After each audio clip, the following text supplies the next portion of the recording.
कौन है पंडित धीरेन्द्र कृष्ण शास्त्री? सच आया सामने। कभी अंधविश्वास फैलाने का आरोप तो कभी जादू टोने का, कथावाचक पर ही लगा कथा छोड़कर चले जाने का आरोप। क्या वाकई बागेश्वर धाम के पीठाधीश्वर धीरेन्द्र कृष्ण शास्त्री पाखंडी हैं, या उनके ऊपर यह सब इल्जाम लगाना कोई पॉलिटिकल एजेंडा है? बीते दिनों से धीरेन्द्र कृष्ण शास्त्री की वीडियो पूरे इंटरनेट पर बागेश्वर धाम ट्विटर पर ट्रेंड कर रहा है। आखिर ऐसा भी क्या हो गया कि पंडित धीरेन्द्र कृष्ण शास्त्री की शक्तियों पर, उनके चमत्कारों पर अचानक सवाल कोई चमत्कार कर सकते हैं पंडित धीरेन्द्र कृष्ण शास्त्री?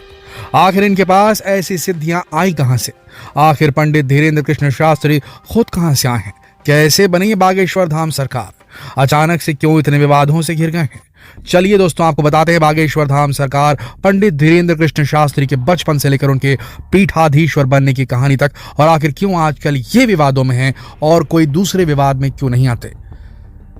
अगर इनके चमत्कारों को चमत्कार नहीं माना जाता तो चलिए ठीक है, इनके ऊपर एक्शन अगर लिया जाता है तो उनके ऊपर क्यों एक्शन नहीं लिया जाता जो कि क्रिश्चियनिटी को मानते हैं? और कई सारे पादरी को भी ऐसे वीडियोस अवेलेबल है, कई सारे ऐसे पास्टर्स के भी वीडियो अवेलेबल है इंटरनेट पे, जिनमें लोगों को झूमते, उछलते, कूदते, बेहोश होते, फिर से मूर्छित होकर जागते, इस तरीके से धीरेन्द्र कृष्ण शास्त्री को ही टारगेट बनाया गया? क्यों इन पादरियों को टारगेट नहीं बनाया गया? अन्य धर्मों को क्यों नहीं टारगेट बनाया गया? क्या ये पॉलिटिकल एजेंडा है या फिर ये क्लेंजिंग चल रही है भारत के अंदर, जो अंधविश्वास मानने वालों की जो एक हिसाब से एक पूरे कल्ट चलता है यहाँ पर देश के अंदर, हमारे अंधविश्वास फैलाने वालों के खिलाफ एक मुहिम शुरू हुई है, जिसके चलते धीरेन्द्र कृष्ण शास्त्री भी घेरे में आ गए हैं? कहीं ऐसा तो नहीं? और अगर ऐसा है तो क्या ये अच्छा है? क्या वाकई में सही नहीं होगा कि देश से पूरी तरीके से सुपरस्टिशन खत्म हो जाए, अंधविश्वास? लोग, कई ऐसे लोग हैं, ग्रामीण लोग, जिनके यहाँ झगड़े होते हैं इन सब बातों को लेकर के कि किसी पड़ोसी ने कुछ कर दिया है या किसी रिश्तेदार ने कुछ कर दिया है, इस तरीके से लड़ाई, लाखों रुपए पूजा पाठ में लगा देते हैं अपने अपने धर्मों के हिसाब से,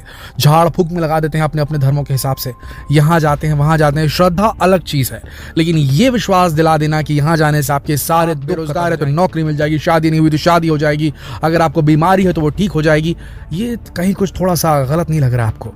ये नहीं होना चाहिए एक हिसाब से, लेकिन एक पर्टिकुलर ग्रुप को टारगेट करना भी गलत है। आइए जानते क्या है पूरा मामला। पहले जानते हैं कौन है पंडित धीरेन्द्र कृष्ण शास्त्री, क्या है इनका इतिहास। दोस्तों, पंडित धीरेन्द्र कृष्ण शास्त्री मध्य प्रदेश के बागेश्वर धाम मंदिर के पीठाधीश्वर हैं और उन्हें बागेश्वर धाम सरकार के नाम से भी जाना जाता है।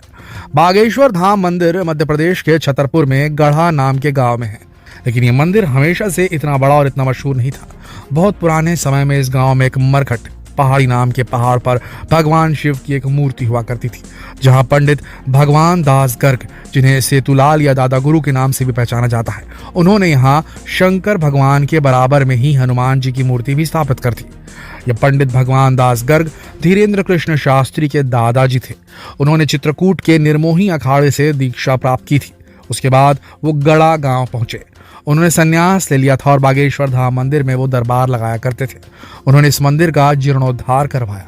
सन 1989 में 1989 में उन्होंने यहाँ एक विशाल महायज्ञ करवाया था और उसके बाद इस मंदिर को आसपास के इलाके में बालाजी के मंदिर के नाम से भी जाना जाने लगा। दोस्तों, इस जगह का नाम पहली बार धीरेन्द्र कृष्ण शास्त्री की वजह से जादू टोना से नहीं जुड़ा है। मरघट पहाड़ी के पास एक शमशान घाट भी हुआ करता था। तंत्र सिद्धियां और जादू टोने जैसी गतिविधियां हुआ करती थी। उसके बाद यहाँ जो दादा गुरु थे वो बालाजी की मूर्ति की पूजा करने लगे।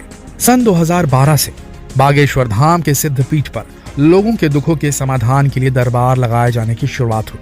अब यहाँ दादा गुरु नहीं बल्कि उनके पोते धीरेन्द्र कृष्ण शास्त्री दरबार लगाने लगे थे। 4 जुलाई 1996 को पंडित धीरेन्द्र का जन्म हुआ। दोस्तों, उनकी शिक्षा से जुड़ी कोई भी जानकारी नहीं मिलती, लेकिन यह पता चलता है कि उन्होंने कम उम्र में ही रामायण की कथा बांचना शुरू कर दिया था। धीरे धीरे लोगों ने इन्हें कथावाचक की संज्ञा देना शुरू कर दिया। इन्होंने कुछ साल पहले छतरपुर में एक प्रेस कॉन्फ्रेंस बुलाई, जिसमें स्थानीय मीडिया के सामने इन्होंने बताया कि गढ़ा इनका सिद्ध स्थान है, गढ़ा गांव इनका सिद्ध स्थान है, यहाँ आइए और चमत्कार देखिए। तो मीडिया ने पूछा कि कैसा चमत्कार होता यहाँ?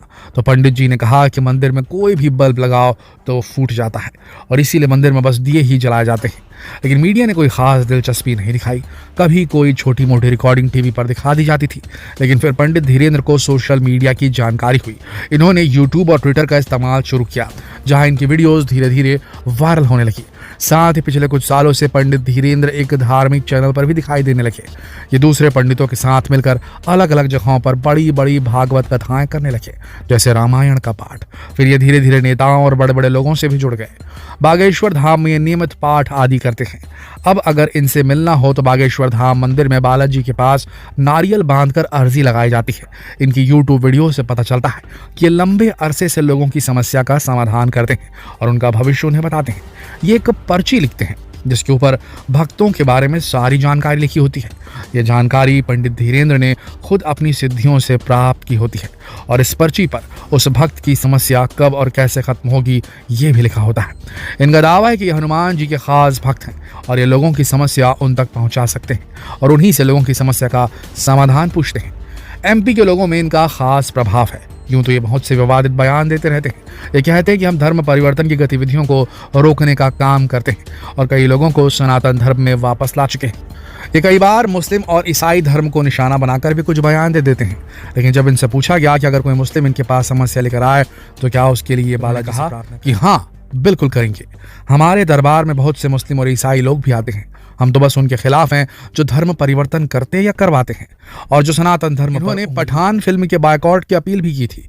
ऐसे विवाद तो इनके लिए आम है, लेकिन इस बार ये जिस विवाद से घिरे हैं वो बहुत श्रद्धा उन्मूलन समिति ने, महाराष्ट्र की एक समिति है अंधश्रद्धा उन्मूलन समिति ने, इनके ऊपर जादू टोने और अंधविश्वास फैलाने का आरोप लगा दिया है। इस समिति ने Maharashtra anti superstition and black magic act 2013 कहा यह जा रहा है कि समिति की चुनौती से डरकर ये अपनी कथा बीच में छोड़कर नागपुर से एमपी चले गए थे। दरअसल नागपुर में रेशिम बाग मैदान में रामचरित्र चर्चा का आयोजन हुआ था, जहां पंडित धीरेन्द्र का दरबार भी लगना था। 5 जनवरी को शुरू हुआ आयोजन 13 जनवरी को खत्म होने वाला था, लेकिन 11 जनवरी को ही इसका अंतिम दिन होने की घोषणा कर दी गई और आयोजन खत्म कर दिया गया। समिति ने कहा था कि अगर पंडित धीरेन्द्र सब जान जाते हैं तो उनके बीच आकर दरबार लगाएं और अगर उन्होंने समिति के चुने हुए व्यक्तियों के बारे में सच बता दिया तो उन्होंने 30 लाख रुपए भी दिए जाएंगे और उसके बाद ही ये नागपुर से चले जाएंगे। लेकिन पंडित धीरेन्द्र ने कहा कि उन्हें कोई चुनौती नहीं मिली और वो कथा पूरी करके ही नागपुर से लौटे थे।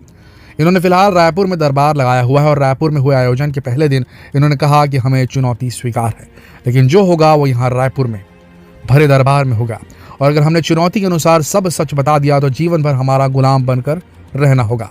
ये धीरेन्द्र कृष्ण शास्त्री के शब्द हैं और उन्होंने ये कहा कि हमारे धाम में लोगों की सेवा करनी होगी अगर हम सच हुए तो। दोस्तों, बीजेपी के नेता कपिल मिश्रा ने भी इनके सपोर्ट में बयान दिए हैं और बाबा रामदेव भी इनके सपोर्ट में बोल चुके हैं। उधर अंधश्रद्धा उन्मूलन समिति के अध्यक्ष श्याम मानव ने कहा है कि आज तक पंडित धीरेन्द्र कई जगहों पर दिव्य दरबार लगा चुके हैं। इन कार्यक्रमों में कुछ ऐसी चीजें हैं जो अंधविश्वास को बढ़ावा देती है। वीडियोस यूट्यूब पर भी हैं और हमारे पास भी कुछ वीडियोस हैं।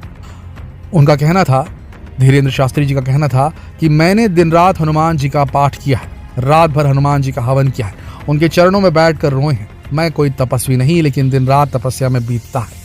उसी का परिणाम है कि हर जगह सनातन धर्म का झंडा गाड़ा जा रहा है, मिशनरियों के मुंह पर तमाचा पड़ा है। आए दिन पंडित धीरेन्द्र के बयान आ रहे हैं। दोस्तों, आपको क्या लगता है, क्या वाकई ये पंडित धीरेन्द्र को बदनाम करने की साजिश है? क्या दूसरे धर्म में लोग इस प्रकार के चमत्कार दिखाने और हील करने का काम नहीं करते? क्या आपने कभी इनके वीडियोस देखे, उनके कार्यक्रम देखे? क्या आपको भी कभी कुछ आपत्तिजनक लगा है? अपने विचार कमेंट करके हमें जरूर बताएं और इस वीडियो को ज्यादा से ज्यादा शेयर करें ताकि सभी को इस मामले की पूरी जानकारी हो सके।